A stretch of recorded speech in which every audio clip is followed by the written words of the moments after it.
So hello everyone, welcome to engineers career point platform. So आज का मेरा जो वीडियो है ये एक बहुत इंपॉर्टेंट वीडियोस है उन सभी कैंडिडेट्स के लिए जिनके पास बीटेक का डिग्री है प्लस एमबीए का डिग्री है 2 साल का या 2 साल का पीजीडीएम है, post graduate diploma in management. बहुत अच्छा अपॉर्चुनिटी है और एक ऐसा अपॉर्चुनिटी मैं आपको बताऊंगा जिससे रिलेटेड मतलब मैं बोलूंगा कि ये हर 2 साल के बाद रिपीट होती है अपॉर्चुनिटी। और अभी तो ये अपॉर्चुनिटी जो रिपीट हो रही है ये ओनली 1-2 पब्लिक सेक्टर में हो रही है या 1-2 डिपार्टमेंट्स में हो रही है, लेकिन ये इसकी जो रिक्वायरमेंट है वो हर पब्लिक सेक्टर में, खास करके वो पब्लिक सेक्टर जो मैन्युफैक्चरिंग या प्रोडक्शन या इन चीजों से डील करते हैं। अब आज मैं जो नोटिफिकेशन ओपन कर रहा हूं, मैं आज सिर्फ एक ही के बारे में डिस्कस करूंगा, that is related to the material management. Coal India Limited का अभी 1-2 दिन पहले ही ये नोटिफिकेशन आया, this is Maharatna public sector. अब इसमें जो फॉर्म फिलिंग होगा वो आपका स्टार्ट होगा 15 जनवरी से, स्टार्ट हो चुका है आपका, और लास्ट डेट है इसकी 14 फरवरी।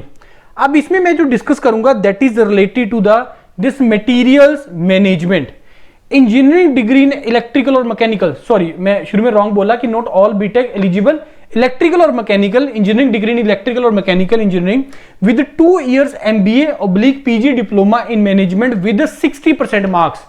60% आपके मार्क्स होने चाहिए, बीटेक मैकेनिकल सिविल में होनी चाहिए, साथ में आपके पास 2 साल का एमबीए होना चाहिए किसी भी डोमेन में, then you are eligible for this materials management.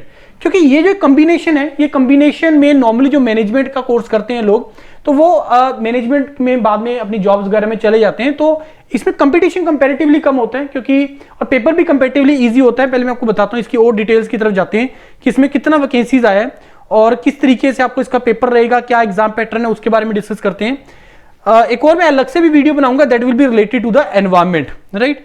तो ये मटेरियल्स मैनेजमेंट में 44 वैकेंसीज हैं, जो कि एक बहुत बड़ा नंबर है एक महारत्ना पब्लिक सेक्टर के लिए। टोटल 434 है, अलग अलग डोमेन से रिलेटेड है। मैं इस पीडीएफ को डाल दूंगा अपना इंजीनियर्स करियर पॉइंट के टेलीग्राम चैनल के, वहां से आप इसको कर सकते हैं। और इसमें कोई इंटरव्यू नहीं होगा, there will be only CBT, computer based test होगा, रिटन एग्जामिनेशन होगा, उसके बेस पे सिलेक्शन है, उसके बाद आपका डॉक्यूमेंट वेरिफिकेशन और सिलेक्शन है। इसमें 2 पेपर होंगे, paper 1 paper 2 of 100 marks each. जो पेपर 1 है उसके अंदर जनरल नॉलेज आएगा, अवेयरनेस आएगा, रीजनिंग आएगा, न्यूमेरिकल एबिलिटी आएगा और जनरल इंग्लिश आएगा। और पेपर 2 में डोमेन स्पेसिफिक टेक्निकल पार्ट आएगा, मतलब वो डोमेन के हिसाब से, वो मैं डोमेन बताता हूं कि आपको उसमें किस तरीके से इसका जो डिटेल सिलेबस है, जो मटेरियल्स मैनेजमेंट से रिलेटेड जो डिटेल सिलेबस का डिस्कशन है वो योरपीडिया चैनल पे चल रहा है। तो जिसको भी इससे रिलेटेड प्रिपरेशन करना है या और डिटेल्स डालनी है तो आप योरपीडिया के चैनल पे आ जाइए, वहां पे आपको सारा इंफॉर्मेशन इससे रिलेटेड मिल जाएगा।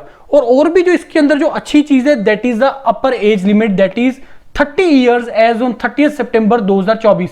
30 सितंबर 2024 से तक आपका जो एज है वो 30 years होना चाहिए जनरल कैटेगरी, मतलब 30 सितंबर 2024 को आपका जो एज है वो 30 years और 1 day भी नहीं होना चाहिए, 30 years से कम होना चाहिए, या 30 years होना चाहिए इस पर्टिकुलर डेट को, जनरल और ईडब्ल्यूएस कैटेगरी के लिए। बाकियों के लिए ये जो है आपका रिजर्वेशन है for the other categories, right. तो रिटन एग्जाम है और आप लोगों के पास इसमें आपका डॉक्यूमेंट वेरिफिकेशन, कोई इसके अंदर इंटरव्यू नहीं होगा, कोई कुछ नहीं होगा।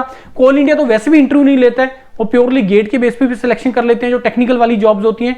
तो ऐसी बहुत सारी अपॉर्चुनिटीज हैं जो आपके पास होती हैं जिसके बेस पे आप अप्लाई कर सकते हैं और अपना प्रिपरेशन कर सकते हैं।